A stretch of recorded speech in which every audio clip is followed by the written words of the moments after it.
Update 2. At my dad's retirement barbecue, I gave him a Rolex engraved with "Thank you for everything."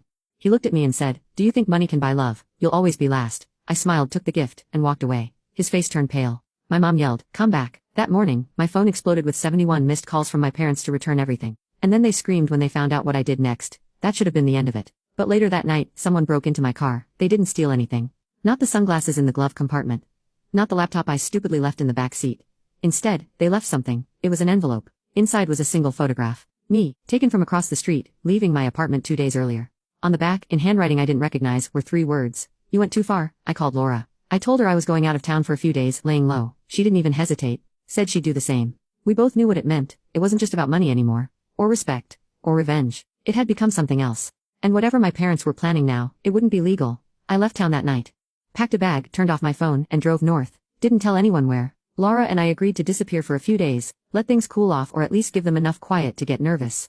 When your enemies don't know what you're doing, they start making mistakes. I came back 3 days later. My apartment hadn't been touched. The building's security camera showed that no one had been near my door since I left. But that didn't reassure me. I knew my father. This wasn't going to be loud. He would try to cut me down quietly, surgically, ruin my life in pieces. So I moved first. Remember the trust fund. What my parents didn't know was that I'd already talked to a lawyer, one who specialized in financial crimes and embezzlement.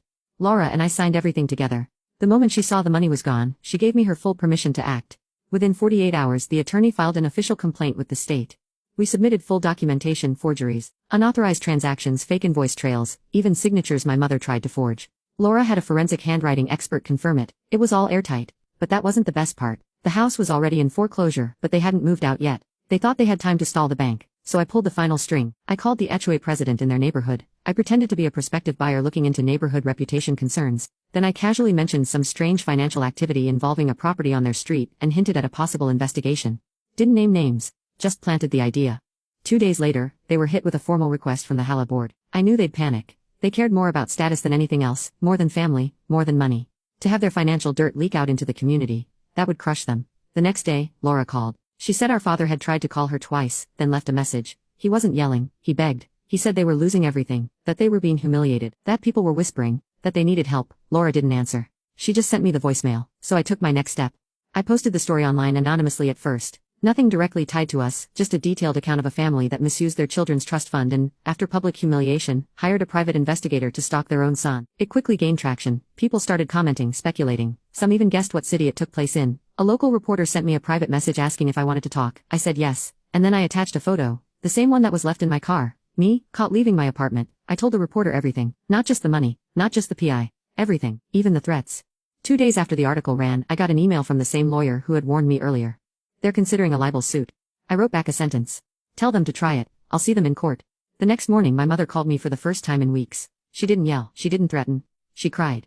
She said they were being watched. She said they'd lost everything, and I told her the truth. I wasn't done yet. After the article blew up, the silence became loud. No more PI visits. No more threatening envelopes. My parents disappeared from the digital world, Facebook accounts deactivated, LinkedIn scrubbed. I knew what that meant.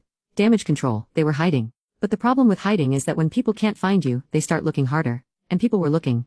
The reporter followed up 3 days later. He said the story had been picked up by a national network. They wanted to do a segment on financial betrayal within families. I agreed on one condition. They had to keep the names anonymous, at least until I gave them the go-ahead. While all this was snowballing, Laura found something else, something we had overlooked. A second escrow account. This one was hidden under a shell LC set up 3 years ago, tied to a business name that no one in the family had ever heard of. It was technically under my father's name, but listed Laura and me as legacy stakeholders. At first, that phrase didn't mean anything. Until our lawyer looked into it. It turned out that the second account had been used as a siphon. My father had been taking money out of our original trust, funneling it through this sham company, and stashing it away like a private bunker. There was still 86,000 in there. We froze it. That same night, Laura texted me a line.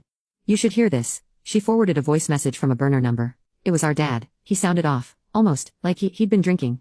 He said something about mistakes. About how we didn't understand what he was trying to protect. Then he said something that made my stomach sink. "I know you think you're winning, but I'm not the only one who knows things." That stayed with me. I replayed it 10 times. Something in his voice wasn't just defeat, it was fear. The next morning, a woman named Dana showed up at my office. Mid-40s, sharp voice, wore glasses too big for her face. Said she worked with my dad years ago. Said she had something I needed to see. I didn't let her in the office. We went to a coffee shop down the street. She slid a flash drive across the table. "He made copies of everything," she said.